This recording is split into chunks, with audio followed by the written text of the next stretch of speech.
pun tidak ada agenda yang paling penting kecuali muhasabah. Sepanjang tahun ini berapa banyak salah yang kita lakukan. Sepanjang tahun ini berapa banyak dosa yang kita lakukan.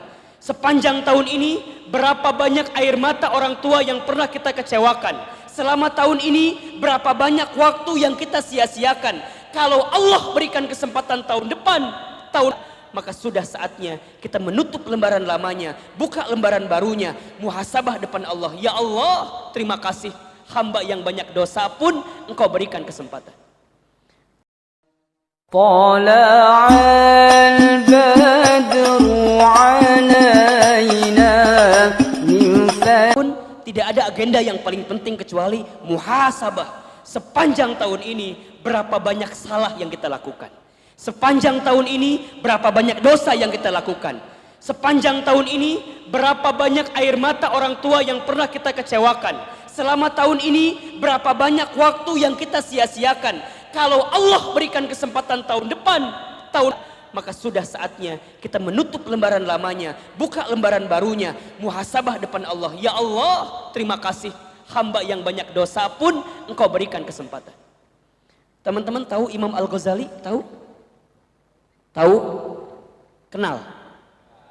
Di mana kenalan sama Imam Al-Ghazali? Allahu Akbar. Imam Al-Ghazali itu ahli fikih, ahli tasawuf. Sejak usia 7 tahun sudah khatam Al-Quran, sudah hafal Al-Quran. Tapi teman-teman tahu apa kebiasaan menjelang wafatnya? Allahu Akbar. Imam Al-Ghazali itu kalau menggunakan baju, sering menggunakan baju jubah begitu. Di jubahnya itu ada 2 saku, saku bagian kanan, saku bagian kiri. Di balik sakunya itu, beliau suka menghitung tentang kebiasaan-kebiasaannya.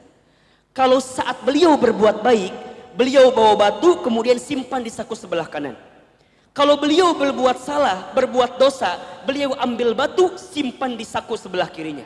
Jadi berbuat amal soleh di saku bagian kanan, ketika berbuat amal salah di saku bagian kiri. Ketika berbuat baik di saku bagian kanan, ketika berbuat tidak baik di saku bagian kiri. Allahu Akbar. Setiap pagi dia siapkan batunya, dan setiap menjelang tidur beliau selalu menghitung batunya, banyakan mana, beratan mana, kanan apa kiri.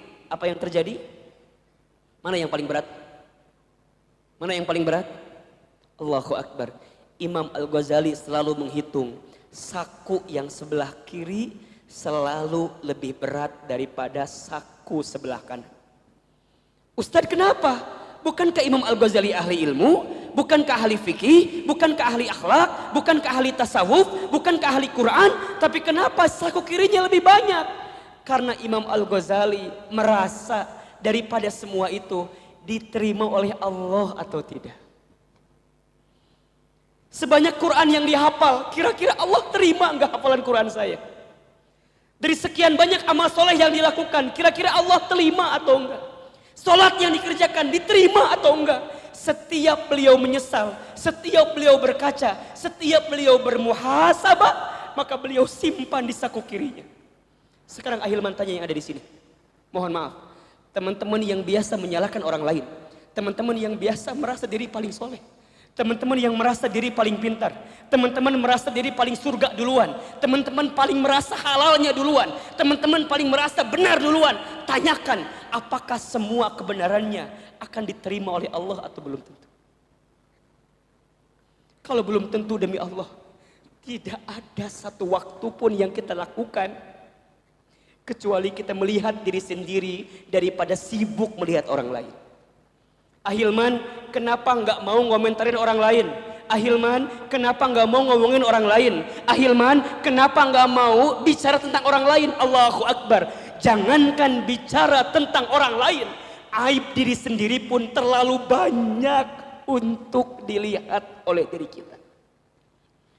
Maka orang yang bermuhasabah, apa prinsipnya? Sebaik-baik dirinya, lebih baik orang lain. Seburuk-buruk orang lain, lebih buruk dirinya. Orang yang pandai bermuhasabah punya prinsip. Sebaik-baik dirinya, lebih baik orang lain. Seburuk-buruknya orang lain, lebih buruk dirinya. Allahu Akbar. Teman-teman yang punya harapan baru di tahun yang akan datang, belajarlah untuk bermuhasabah, menghitung amal kita. Imam At-Tirmizi pernah Ahilman ceritakan di waktu di BTW itu, menjelang wafatnya matanya buta.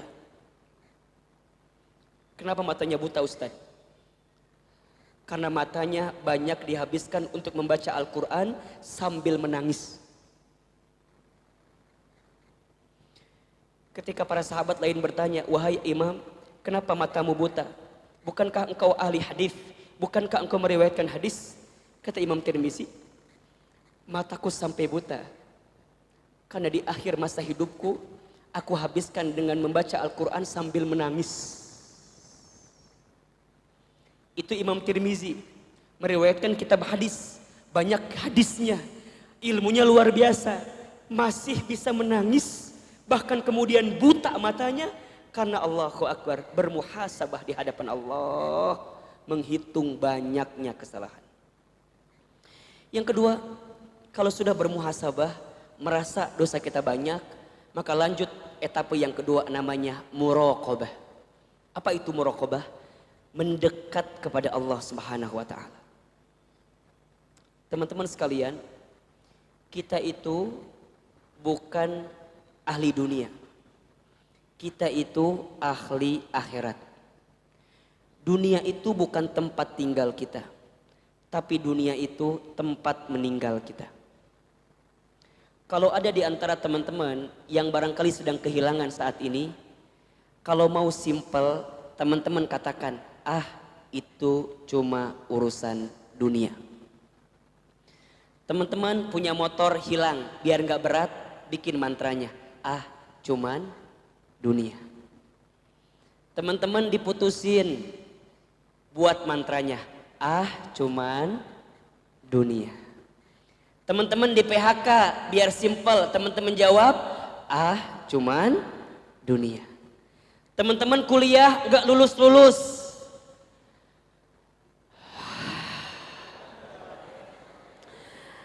kumaha, cuman dunia, ujiannya pasti akan selesai, tatap ujian selanjutnya. Kalau sudah punya mantra seperti itu, simple hidup ini. Kata Ibnu Qayyim al-Jauziyah, kalau dunia itu mulia, maka Allah tidak akan berikan dunia kepada orang yang tidak beriman. Seandainya dunia itu mulia, maka Allah tidak akan berikan dunia kepada orang yang tidak beriman. Tapi karena dunia tidak mulia, dunia itu hina. Bahkan dalam surat Al-An'am ayat 32, Allah kemudian berfirman kepada kita, wa mal hayatud dunya illa la'ibun wa lahwun. Dan adapun kehidupan dunia itu la'ibun, permainan, walahwun, senda gurau. Artinya tidak ada harganya di hadapan siapa? Allah. Maka mohon maaf kalau ada manusia yang selama ini harapannya dunia, siap-siap, teman-teman akan dipermainkan dengan dunia. Kalau selama ini teman-teman harapannya dunia, siap-siap, teman-teman akan dibercandain dengan yang namanya dunia. Karena dunia itu hanyalah permainan senda gurau biasa. Ustadz, berarti nggak boleh cari dunia? Kata siapa? Silahkan mencari dunia, tapi jangan digelapkan mata kita dengan urusan dunia. Putus sama calon kita, naik apartemen, pilih yang paling tinggi, lari, mau loncat, mikir heula, power kan, loncat bunuh diri. Kenapa banyak orang seperti itu? Karena orientasinya dunia. Teman-teman akhwat diputusin, Hilman, aku nggak mau taklim lagi, aku nggak mau kajian lagi. Kenapa? Karena ikhwan yang mainin perasaan saya, ikhwan jamaahnya teman hijrah. Ternyata Ahilman, ternyata semua pria di mata saya sama. Mau dia ahli kajian, mau dia bukan ahli kajian, ternyata sama-sama apa? Sama-sama nyakitin hati saya. Ya emang kamu mah hatinya buat disakitin, keles. Jadi memang ketemunya ke kamu lagi. Enggak Ahilman, aku mah udah hopeless lah, malas. Hati-hati. Teman-teman yang udah begitu jangan nyalain kajiannya, jangan nyalain teman hijrahnya. Ah, naon teman hijrah sama-sama keneh ikhwannya nggak soleh.